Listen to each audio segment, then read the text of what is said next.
Tonight on Missing Persons Unit, we've received some information through Crime Stoppers. a breakthrough in the 13-year search for Bill Roach. This is the reference sample that we obtained from the biological mum of the missing person, so if you can compare it to what we've got there. Only DNA tests will confirm if the lead is genuine. Just calling you about the William Roach case and the mitochondrial DNA testing. And the search begins in outback Queensland. All right, just start moving forward slowly. Paul Laba is as tough as nails, but has he got what it takes to survive out here? He's actually walked out. We found footprints. And whatever happened to 13-year-old Lisa Peters? Poor young people. Stubborn, very stubborn. Her uncle and aunt still can't believe she's disappeared. Yeah, I just wanted to come home. Where she belongs.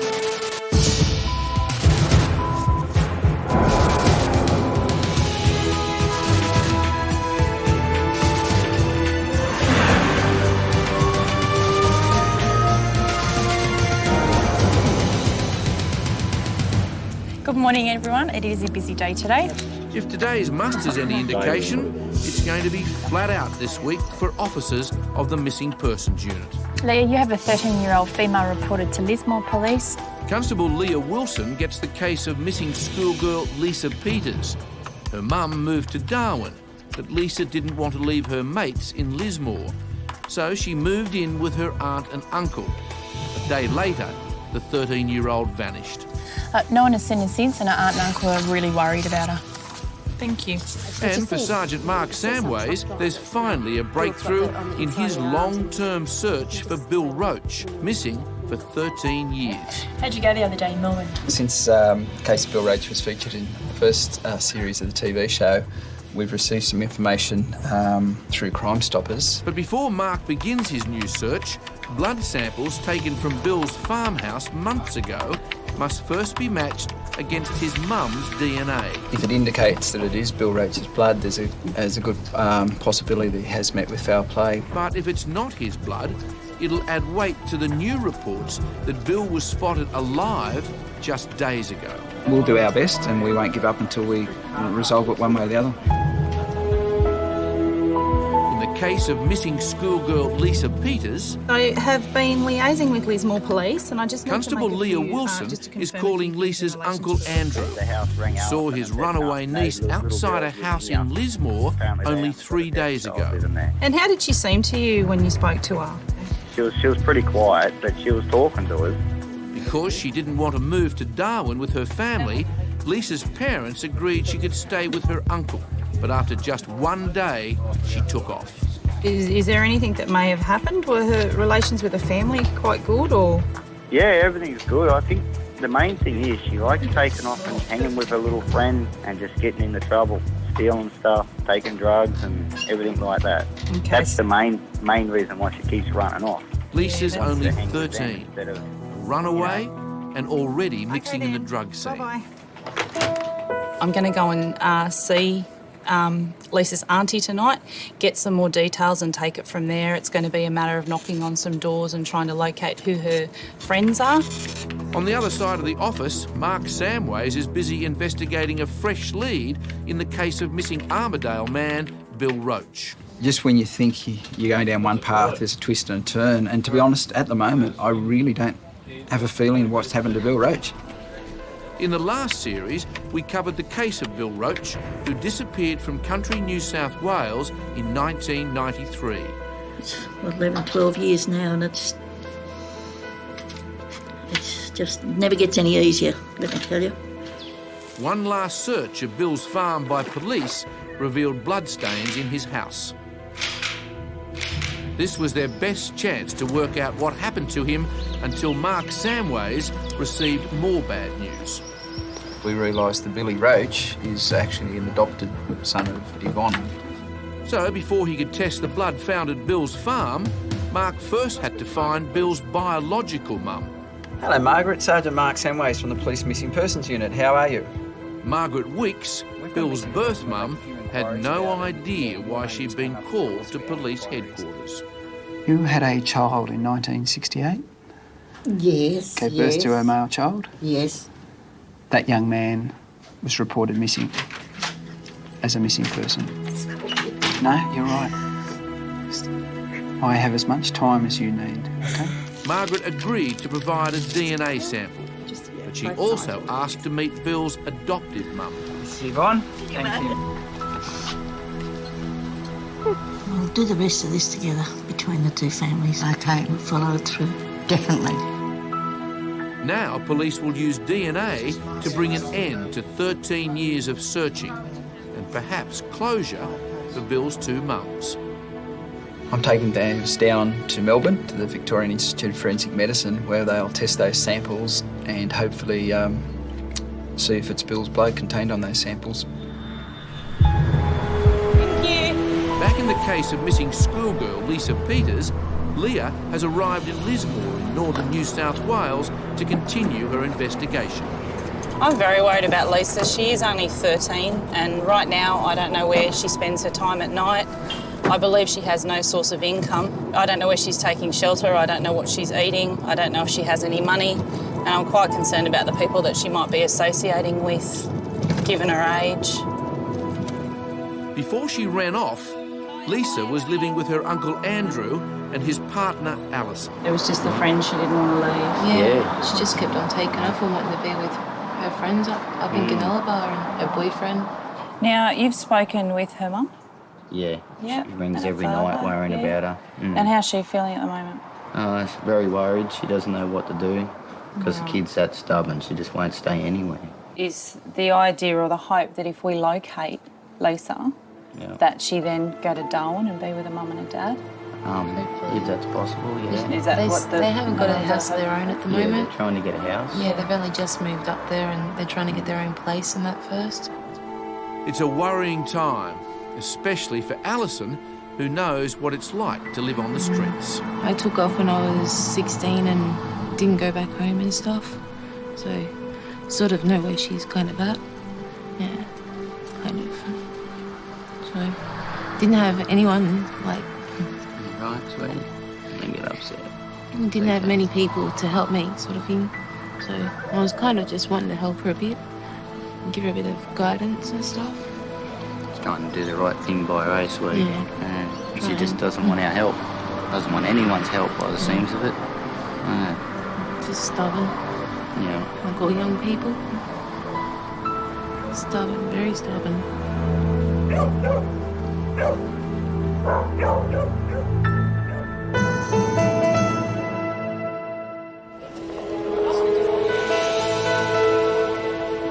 Mark Samways has arrived in Melbourne, carrying the bag that contains crucial blood samples that may confirm if Bill Roach is dead or alive. It's been a very long wait for Bill's two mums, Yvonne and Margaret, and I'm as keen as anyone to get some results to them. If it is Bill's blood, it'll bring an end to the case and closure for Bill's grieving family. I'm April. You too? This is the reference sample that we obtained from the biological mum of the missing person, so if you can compare it to what we've got there. Yes, okay. April Smith will now match the samples taken from Bill's farmhouse with the DNA swab provided by his mum. There are three possible outcomes. One, that the analysis will identify the blood samples as that of William Roach. The other thing it may do is exclude William Roach. Third outcome is that the samples won't be able to be analysed because of degradation and other reasons, and that's really the worst outcome for us, and we don't want to see that happen. But there's no guarantee the test will be conclusive. If the samples are not Bill's blood, it means it may have actually been him who was seen walking down a street in Brisbane just days ago. Back in Lismore, local police have just acted on a tip-off that's led them to repeat runaway Lisa Peters. I'm Leah from the Missing Persons Unit. How are you going? Good, I'm Nigel. From Sydney. Hello, Lisa. How are you going? I'm Leah from the Missing Persons Unit in Sydney. We've been worried about you. Huh? A bit quiet. Can you tell me what's happened this morning? Mate, got a job off the good sergeant to go out and find Lisa, and went to an address in Laba and found her. Okay, then. Is it an address that's known to you? Yeah. Yeah. Okay. Are you happy to have a chat with me, Lisa?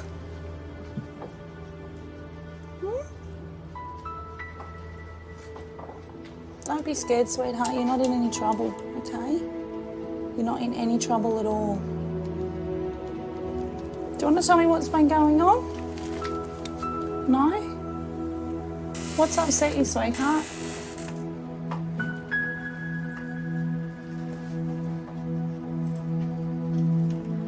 Is there anyone that you want to talk to? Is there anyone we could call for you? No? It's one of those really difficult moments. Who have you been staying with, sweetheart? Leah is going to need all her skills to get through to young Lisa.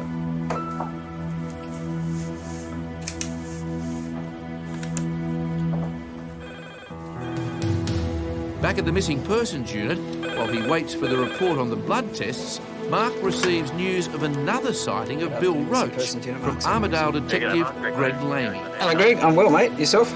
Oh, not too bad, not too bad. Look, we've had a couple of developments in the Roach matter. Yeah, wonderful. What are they? We had a fella come in the other day. He just returned from an address in Brisbane over the weekend. He tells me that he saw Bill. This time, an old university friend has spotted Bill. So someone who actually, knows him well? Oh, knows him very, very well. Excellent. He's telling me that there's no doubt in his mind that it was Bill Roach. I guess that coincides a bit with an anonymous Crime Stoppers report we got through the week before, saying that also seen Bill Roach, or who they believe to be Bill, in the Wynnum area at Brisbane. Excellent. First, the Crime Stoppers report, and now a second sighting.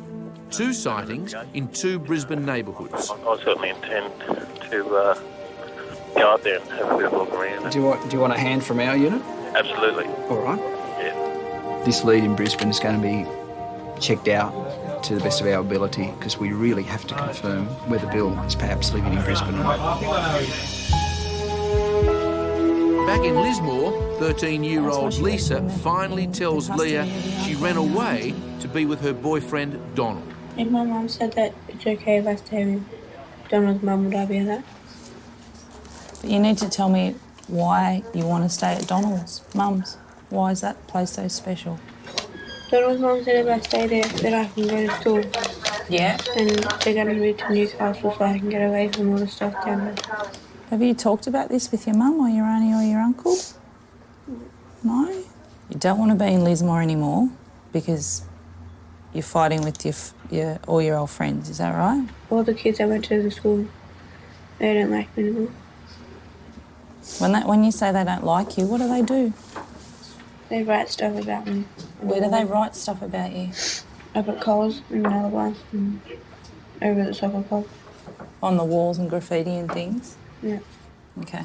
So that's why you don't want to live in Lismore anymore. So, armed with a little more information, Leah and Senior Constable Peter Ellis go to the Department of Community Services, who'll decide where 13-year-old Lisa should live. She started to open up a little bit, so hopefully now when we go down to docks, we can make some kind of other plans or arrangements for her. In Melbourne, at the Victorian Institute of Forensic Medicine, DNA specialist April Smith is examining samples taken from Bill Roach's farmhouse. Well, what appear to be blood stains on the timber flooring may or may not be blood. They're brown staining on the floorboards, and we're just going to test that to see if we can get a result, a human DNA result.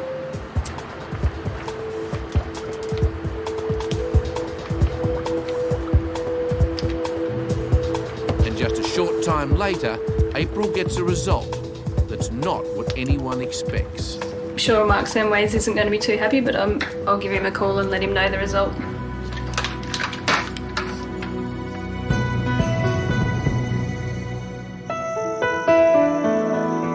In outback Queensland, in the ongoing case of Paul Laba, it's 5 a.m.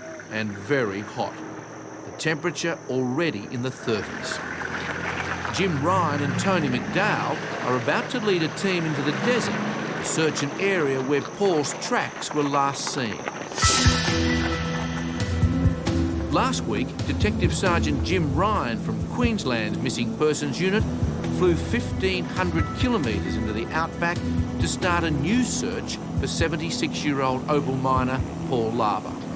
Searchers were conducted. They were conducted on trail bike, horseback and on foot, but nothing was located.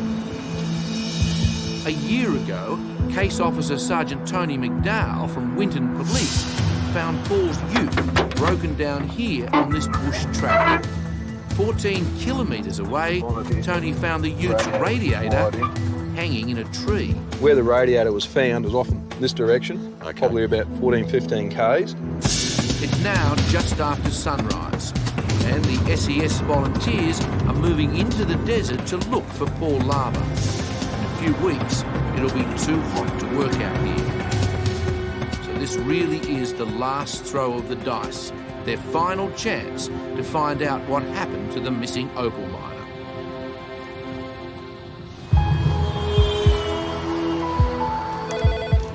Missing Persons Unit, Mark Samways. Hi Mark, it's April here. Back at Sydney's Missing Persons Unit, Mark Samways gets the call he's been waiting Just for. calling you about the William Roach case. The mitochondrial DNA testing, the 2 pieces of timber flooring, the swab from the concrete and the swab from the carpet underlay.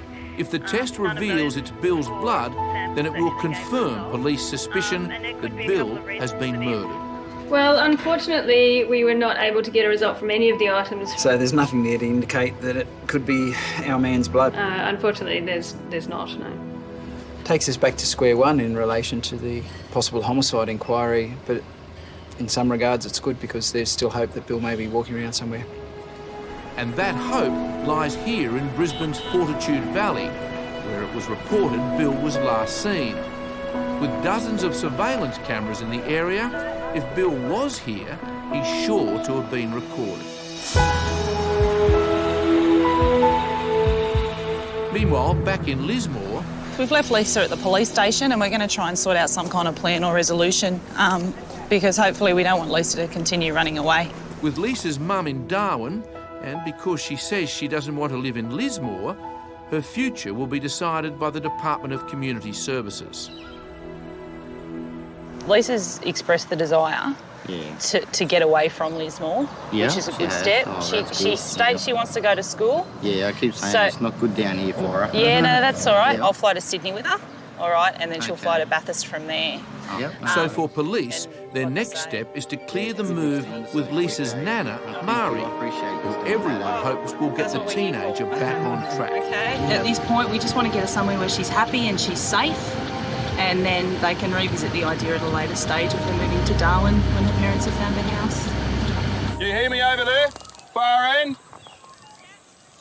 All right, just start moving forward slowly. In outback Queensland, the team of volunteers has begun its search for missing opal miner Paul Laba.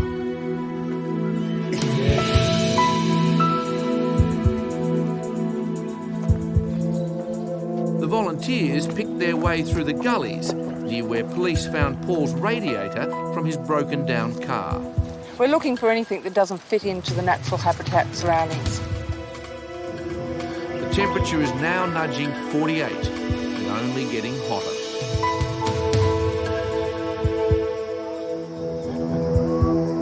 As they focus on every metre of terrain looking for clues, the heat begins to take its toll. Falling a fair bit behind over on the right-hand side there. All right.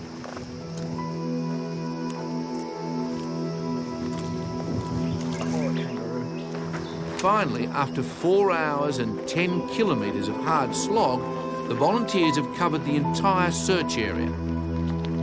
But they've found nothing. Meanwhile, back at Lismore Police Station... Hello? Mari, how you going? Peter Ellis from Lismore Case Police. Officer Peter Ellis is still trying to find a home for 13-year-old Lisa Peters with her nan, Mari, in Bathurst. Mate, we found her up here in Lismore, and we just need to know if you'd take her in down there at Bathurst this afternoon. If she behaves herself, if she runs away on me, she's gone, OK? Yeah, no, that's fair enough, mate. We've had a bit of a yarn to her and we've sort of knocked that on the head. We've been down and spoken to Docs and we're going to organise some flights for her to turn up at Bathurst there at about 5 to 8 this evening. Yep. Now Peter has one last job, to tell Lisa she's off to Bathurst. She'll be fine. This is the way you approach things. It's the only way she can possibly go and make a good go of it, rather than sort of being on the street and just, living rough, so to speak.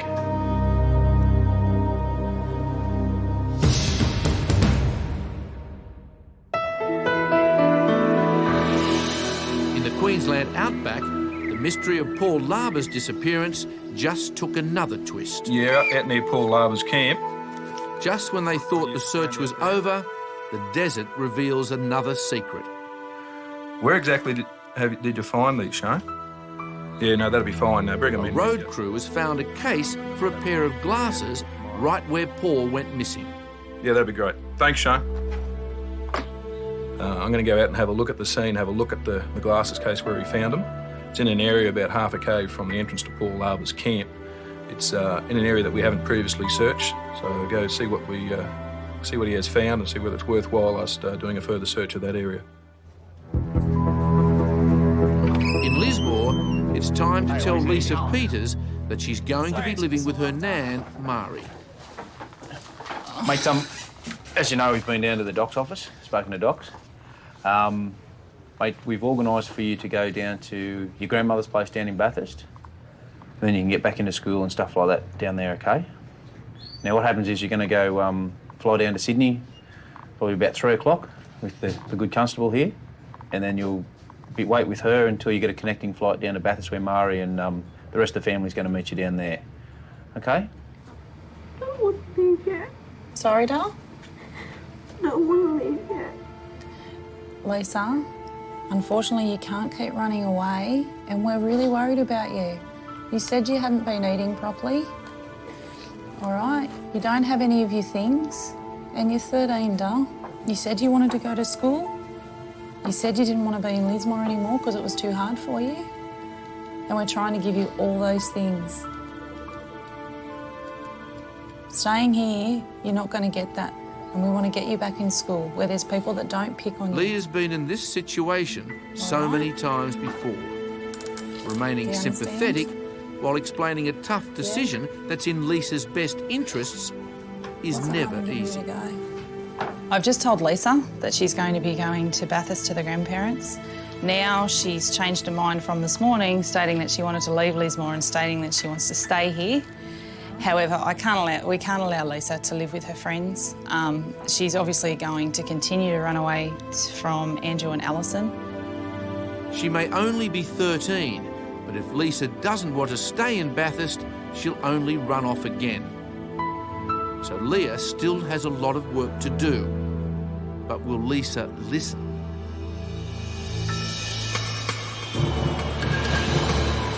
At police headquarters in Brisbane, Mark has met up with Greg Lamy, the Armidale detective who's been looking for Bill Roach for 13 years.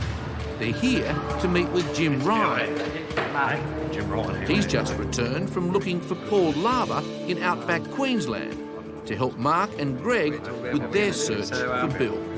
Up to the office at the powwow and see how we're going to plan today. These three men have been looking for Bill Roach for over a decade, and they've never had leads as positive as these sightings.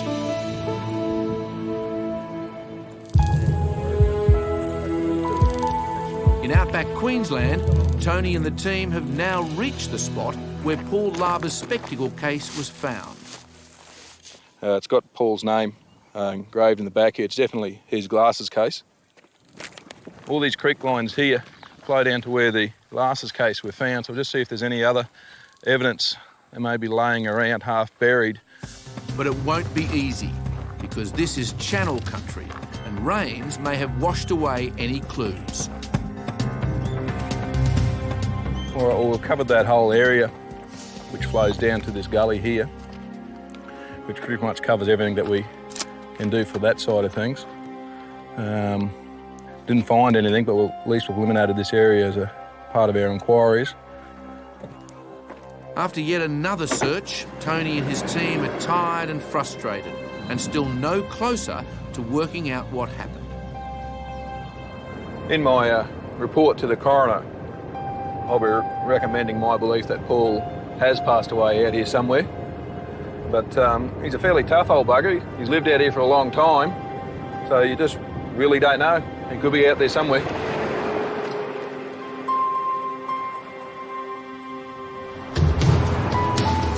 Back Back at the Queensland Missing Persons Unit, getting a look at any surveillance footage that may locate Bill in Brisbane is their next crucial step. We've been on to the CCTV people. They need a police officer to sit with them and go through the footage and identify who the person is. I suppose the most important thing for us is this guy knew him intimately. And so it's not like someone out of the blue that's seen Bill's photo on TV. So this guy actually associated with him at the time he went missing. So for him to be adamant that it was Bill, there's got to be some credence to it. So they're anxious to meet their eyewitness, Bill's old friend, Bly Grant. I think if we go down to the valley first, meet with Bly and have a look at the tape. If Bly has seen his mate Bill, there's every chance he's been captured by one of the dozens of surveillance cameras in the area. It's probably the first possible evidence of life we've had for, 12, 13 years. Next week, in the case of Bill Roach, that one? Caught on camera. Which one, sorry? After 13 years of searching, have they finally found their man? A 6-foot male dressed in denim, that'll be our fella. After an emotional start, the journey continues for 13-year-old Lisa Peters. You're not in any trouble at all. This move might just save her young life. When we give them that slight opportunity, it's all up to Lisa now. And for Dubbo detectives, found numerous other human bones. The contents of this brown paper bag might finally solve a 12-month mystery. We're not sure until we've sat down for a couple of hours and actually gone through it very carefully.